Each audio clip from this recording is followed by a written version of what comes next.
Here is an encouraging whisper for you today from Psalm chapter 78, verse 1 to 8. Don't forget, God calls us not just to remember His works, but to intentionally pass them on so that the next generation will trust Him and not forget. In Psalm chapter 78, verse 1 to 8, the psalmist urges God's people to listen carefully and remember the glorious deeds of the Lord. Faith was never meant to stop with us. It must be shared.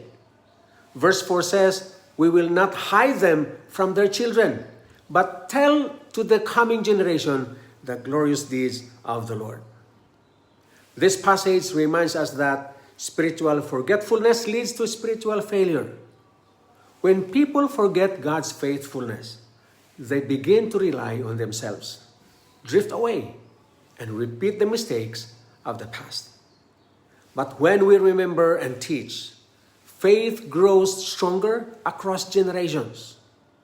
You know, a parent who shares testimonies at the dinner table on how God provided during a difficult season, that parent plants seeds of faith in their children. Those stories become anchors when the children face their own storms.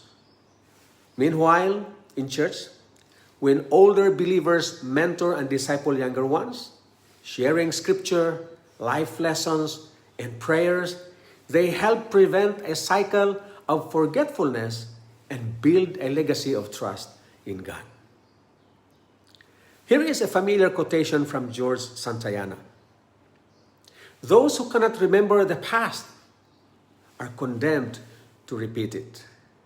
In closing, what story of God's faithfulness or testimonies are you passing on?